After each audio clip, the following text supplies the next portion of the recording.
આજથી અટલ આશ્રમમાં શરૂ થયેલા વિવિધ કાર્યક્રમોને લઈને ઘણા દિવસોથી તડામાર તૈયારીઓ કરવામાં આવતી હતી. સમગ્ર કાર્યક્રમને લઈને Limca book world record, Asia book world record, India book world record, golden book world રેકોર્ડમાં સમગ્ર કાર્યક્રમને સ્થાન આપવામાં આવ્યું છે.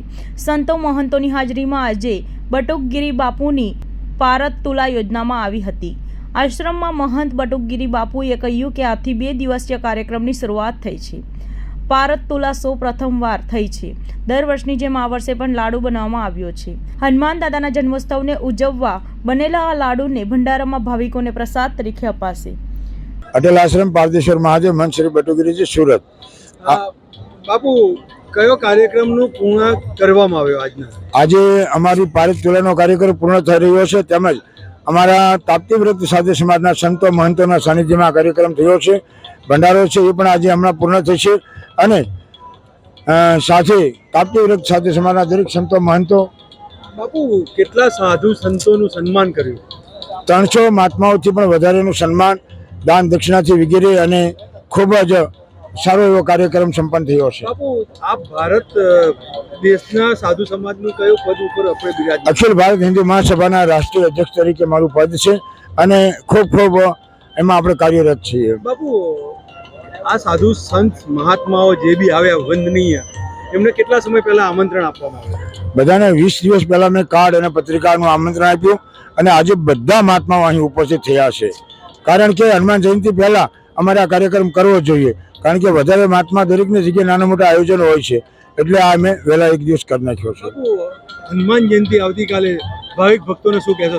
સુરત આવતીકાલે જે હનુમાન જન્મ ઉત્સવ છે તેમાં દરેક ભાઈ ભક્તો પધારે, હનુમાનજીના દર્શન કરે અને 5100 કિલો લાડુનો ભોગનો પ્રસાદ ગ્રહણ કરે. હું સ્વામી વિશ્વેશ્વરાનંદ. અમે આજે શ્રી અટલ ધામ આશ્રમમાં બટુકગીરી બાપુના 70મે સાલગીરી મહોત્સવ પર એમની પારત તુલા થઈ છે અને આશ્રમને પણ 50 વર્ષ થયા છે. એ ઉપલક્ષમાં અહીંયા અમારા વિરક્ત સાધુ સમાજનું અહીંયા બહુ વિશાળ ભંડારો રાખવામાં આવ્યું છે અને બટુકગીરીની જે 70 વર્ષની યાત્રા છે એ યાત્રા લગભગ સફળ છે. કેમ કે એ વ્યક્તિએ સંઘર્ષ કરતાં 70 વર્ષ સુધી અહીંયા સુધી પહોંચ્યા છે. અમને દેખાય છે બટુકગીરી બાપુની ખૂબ મહેનત, તનતોડ મહેનત કરીને અહીંયા પહોંચ્યા છે. આજે અમને સાધુ સંતોને એક ગૌરવ છે કે બટુકગીરી બાપુ એક બહુ સારા મહાત્મા અને અહીંયા એમને જે વિશ્વનું પ્રસિદ્ધ પારસ શિવલિંગ સ્થાપિત કર્યું.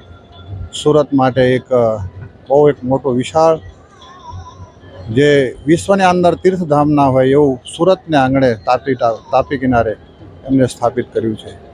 એટલે બટુકગીરી બાપુને 70મી સાલગીરી ઉપર અમારી ખૂબ ખૂબ વધાઈ કે દીર્ઘાયુષ્યમને 100 વર્ષ પૂરા કરે અને બટુકગીરી બાપુ સ્વસ્થ અને સારા તંદુરસ્ત રહે, અમારી એવી શુભકામના છે.